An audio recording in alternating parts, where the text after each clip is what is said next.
प्रिय विद्यार्थियों नमस्कार।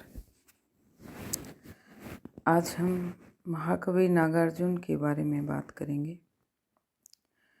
नागार्जुन आधुनिक काल के ऐसे कवि हैं जो यथार्थमूलक जनवादी काव्यधारा का प्रतिनिधित्व करते हैं, यानी जो वर्तमान जनता की वास्तविक स्थिति है उसकी वास्तविकता को, उसकी यथार्थ को बताने का काम नागार्जुन अपनी कविताओं में करते हैं। आज हम उन्हीं के बारे में विस्तृत बातचीत करेंगे। नागार्जुन आधुनिक युग की नवचेतना के कवि हैं।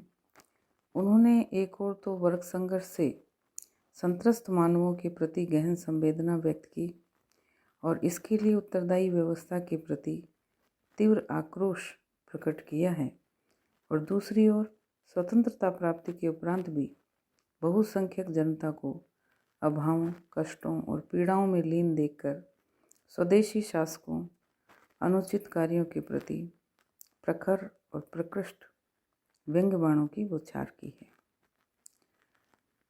नागार्जुन का वास्तविक नाम वैद्यनाथ मिश्र है। ये दरभंगा जिले के निवासी हैं और मैथिली और हिंदी के यशस्वी कवि हैं। नागार्जुन 1930 ईस्वी से बराबर साहित्य रचना में प्रवृत्त हैं। पहले नागार्जुन यात्री के नाम से लिखते थे, किंतु 1937 में बौद्ध धर्म स्वीकार करने के बाद आपने अपना नाम नागार्जुन रखा और अब नागार्जुन के नाम से ही साहित्य सेवा में लगे हुए हैं।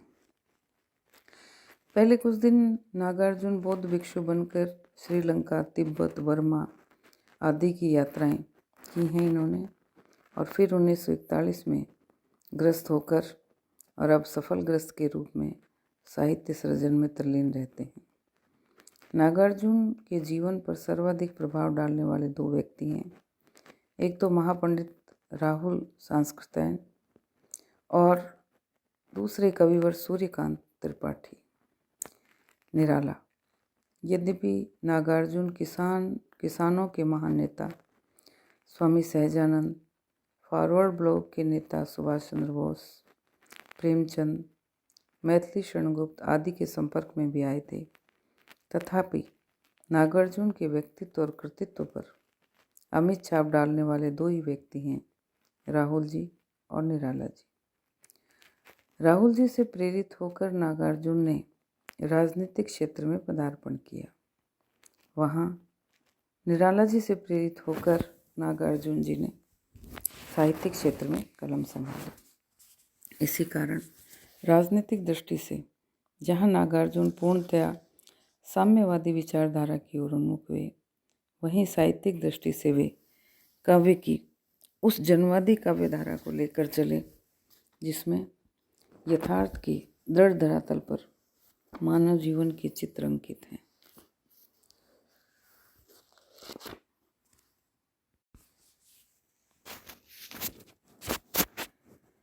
इसी कारण आपकी कविताओं में निराला जैसा आक्रोश है और निराला का शोभ आपकी कविताओं में भी विद्यमान है। निराला जी जैसी अखड़ता है और तीक्ष्ण व्यंग्य है, वैसी ही तड़पन है, हलचल है और क्रांति का स्वर है। विद्रोही भावना है और निराला की सी फटकार है, निराला की सी ललकार है, कहीं कहीं निराला की सी हुंकार है। निसंदेह निराला जी ने जिस प्रकार आधुनिक युग में अपने साहित्य के प्रति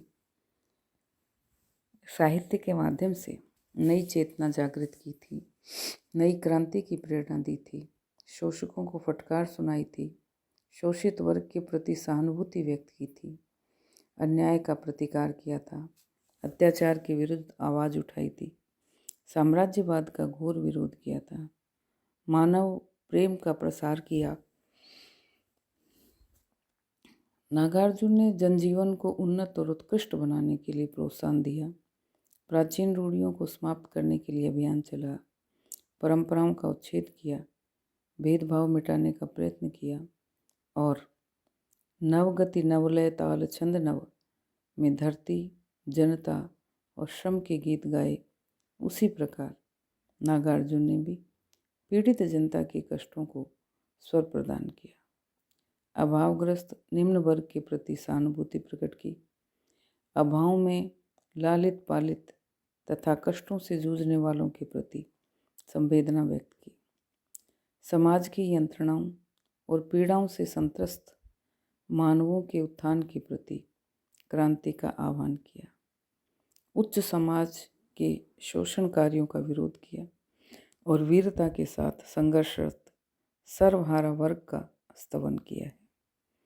नागार्जुन ने वैसे तो प्रकृति की भी अत्यंत मनोरम झांकियां अंकित की हैं, प्रणय संबंधी गीतों में भी अद्भुत मादकता की सृष्टि की है और स्वदेश प्रेम और राष्ट्रीयता के भावों के प्रति परिपूर्ण कविताओं को भी मनोयोग के साथ सृजन किया है, परंतु उनका सर्वाधिक झुकाव उस जनजीवन की ओर रहा जो अभावों एवं विषमताओं की चक्की में पिस रहा है, जो निरंतर कठिनाइयों से जूझ रहा है, जो आपत्तियों का डटकर मुकाबला कर रहा है, जो शोषण का शिकार बना हुआ है, जो पूंजीवादी दैत्यों के चंगुल में फंसा हुआ करा रहा है, जो समाज साम्राज्यवादी बुलडोजरों के द्वारा धाराशायी किया जा रहा है, जो भ्रष्ट और व्यभिचारी नेताओं की वासना तृप्ति का साधन बन रहा है, वो समाज जो धर्म और संस्कृति की चकाचौंध से अंधा बन गया है और जिसे पग पग ठुकराया जा रहा है। इसीलिए नागार्जुन का सच्चा कवि विद्रोह कर उठा है। उन्होंने क्रांति का शंख फूंक दिया है और वह सिंहनाद करता हुआ कभी आर्थिक विषमता उत्पन्न करने वाले शोषकों को फटकारता है तो कभी अन्यायी अत्याचारी साम्राज्यवादियों को डांटता है, कभी श्रमिकों को पीड़ा देने वाले पूंजीवादियों को ललकारता है तो कभी सत्ताधारियों की अव्यवस्थाओं पर व्यंग्य करता है और कभी देश के नेताओं के काले कारनामों का भंडाफोड़ करता है। इतना ही नहीं, वह राष्ट्रीय और अंतर्राष्ट्रीय राजनीति तथा सामाजिक समस्याओं पर भी अपनी सतर्क दृष्टि रखता है। नागार्जुन का कवि प्रतिद्वंदियों के दोषों का उद्घाटन करता है, धार्मिक रूढ़ियों, सामाजिक व्यवस्थाओं के विरुद्ध आवाज़ उठाता है और मानवता के प्रति गहन संवेदना व्यक्त करता है। कवि के हृदय में अपने देश का प्यार भरा हुआ है।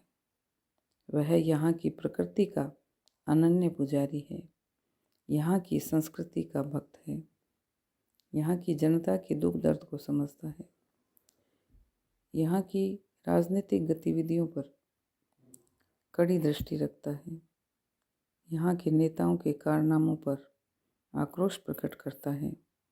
भ्रष्ट नेताओं का कवि डटकर विरोध करते हैं, पददलित मानवता को ऊपर उठाता है, नव चेतना का शंखनाद करता है, अत्याचारियों से संघर्ष करने के लिए जनता को सचेत करता है, अन्याय के विरुद्ध वातावरण तैयार करता है और दासता एवं शोषण से संतुष्ट मानवों को प्रगति की ओर उन्मुख करता है। इसी कारण स्वतंत्रता प्राप्ति से पूर्व गुलामी, दासता एवं शोषण की ठोकरों से कुचली हुई भारतीय जनता को कवि ने क्रांति के लिए उकसाया है।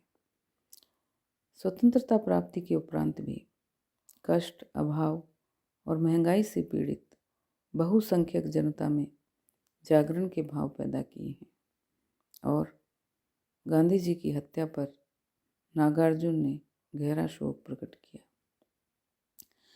कवि के हृदय पर महात्मा गांधी जी की हत्या का गहरा आघात पहुंचा है और वह गांधी के हत्यारों को मानवता का महाशत्रु बतलाते हैं। इतना ही नहीं, 1962 में जब साम्यवादी चीन ने भारत पर आक्रमण किया तब उसने एक ओर भारत की जनता को एक सूत्र में बांधकर शत्रुओं का डटकर मुकाबला करने के लिए चीन को मजा चखाने के लिए प्रेरित किया और दूसरी ओर उन सभी चीनी नेताओं को फटकारा जो साम्यवादी दर्शन के अनुयायी होकर भी विस्तारवादी नीति में विश्वास रखते हैं। ऐसे ही नागार्जुन ने पाकिस्तानी आक्रमणकारियों को भी फटकारा और अपनी मातृभूमि के लिए अटूट श्रद्धा एवं पुनीत भक्तिभाव प्रकट किया। इस तरह हम देखते हैं कि नागार्जुन ने अपनी कविता के माध्यम से यथार्थ जीवन की सभी पक्षों को छुआ है। उन्होंने देशभक्ति, देश प्रशस्ति, देश का धर्म, देश की संस्कृति, देश का मानव, देश की राजनीति, देश का सामाजिक परिप्रेक्ष्य, देश की जनता के अभाव, जनता के कष्ट, जनता की पीड़ा और उसके निराकरण के लिए जनता को क्रांति के लिए उत्साहित करना, इन सब कार्यों को अपनी कविता के माध्यम से प्रकट किया है। कवि नागार्जुन के परिचय का ये जो व्याख्यान है, अगले व्याख्यान में भी हम इसे जारी रखेंगे। तब तक के लिए धन्यवाद।